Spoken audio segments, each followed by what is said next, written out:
Hi there, and welcome to the old forest cave, as I like to call it, up here in my local woods. I'm just having a cup of coffee. Skål. I'm not going to do a long introduction to this video. I'm just going to get straight to the point, because what I'm going to say here is, I believe, very important, and I want people to know about it. Military conscription, the draft. It seems like it will very soon be a reality in Europe and North America. So what's going on here? Well, first of all, I will say that some countries, like Norway, already have military conscription. But what we're going to see is a general draft. And it is important to understand what that means, what it might mean for you and your family, and what to do about it. Now, I've talked about the situation in Ukraine, so I'm not going to get into that in this video. But no matter what you think about the situation and who's to blame and all that, well, I will say that at this point it doesn't really matter. Because when you get that letter saying that either you or your son or your daughter is going to have to go and fight the enemy, I think that you're going to have to ask yourself some fundamental questions. You're going to have to ask yourself if you are willing to send your son or your daughter, maybe yourself, to be killed in an armed conflict. Because that's potentially what could happen. Now, I will be very transparent and upfront and all that about this matter. I am against the principle of mandatory military conscription. I believe it's morally wrong that the state can own you, which they do in that case. So in Norway, I believe it's, I can't remember now if it's 9 months or 12 now, but essentially you're the property of the state during those months. And I do not support that. I think it's wrong. And if we have learned anything from history, it is that wars are normally not about right or wrong. They are normally not about defending your country. They are about resources, political pride, greed. And I could go on with that list. So I've printed out some recent articles, and they're all basically telling the same story.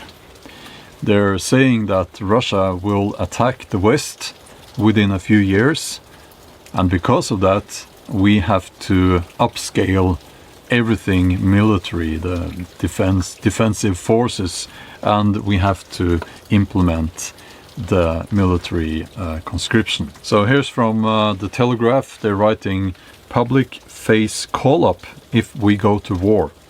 Military chief warns."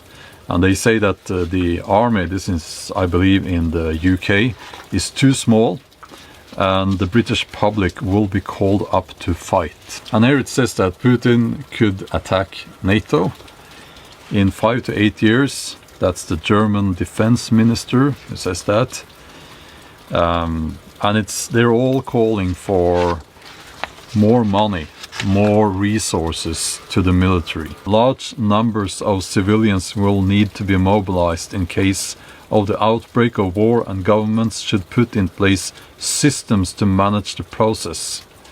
That's quoted Admiral Bauer. And the Norwegian commander-in-chief says that we are running out of time and we have to upscale our defensive forces. So there is this quote that says that I don't know how the Third World War will be fought, but I know that the Fourth world war will be fought with sticks and stones. And that means, of course, that it will be devastating. And I would start preparing an escape route.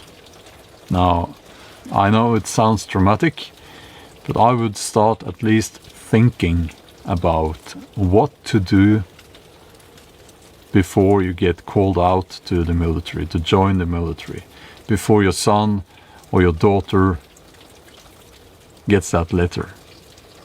Because you don't want that. I wish people could understand what's going on now. I wish people were not so brainwashed. It's not black and white here. It's not like we are the good guys and the Russians are the bad guys, and it is not like that in the real world. I wish people could wake up,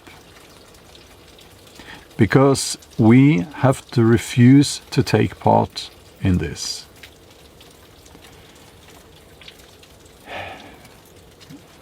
Listen, wars are not about right and wrong. Wars are not about protecting your borders. Wars are about protecting the financial interests of greedy old men. And it has probably always been about that. And these greedy old men are sending young men out to die.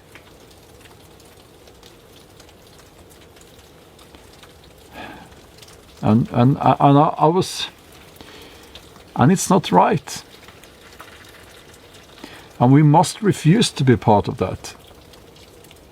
And it's no good if one or two people say that I refuse to take part in that. Then they will just throw us in jail, right? So please, use your voice now.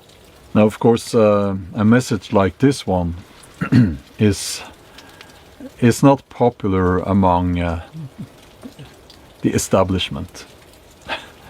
So please help this video by writing a comment, like the video if you like it, share your opinion in the comment section, and consider subscribing. That will immensely help spread this message.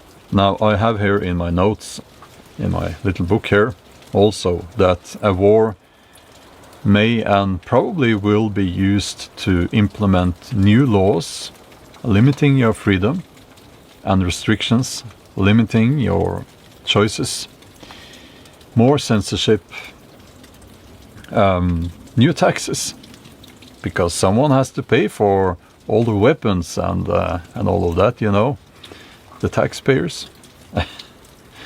And also it will be used to implement a CBDC, a central bank digital currency. And the central bank digital currency, which I have talked about in other videos, will be linked to a social credit score system. Wars typically are used to implement major changes. So I'm seeing that on the horizon. It's raining. We had a very cold weather here in Norway for weeks. But now all the snow is melting, and yeah, I'm looking forward to spring and warmer weather. I'm going to leave you with some words of encouragement. The government or whoever says that they are in charge, they do not own you. You were born free, and freedom is our natural state. And we are so lucky because we are surrounded by all this beauty. And I think that life is a beautiful thing.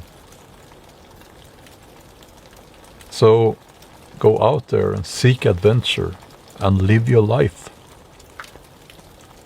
And don't let these people even suggest that you should waste your life dying on a battlefield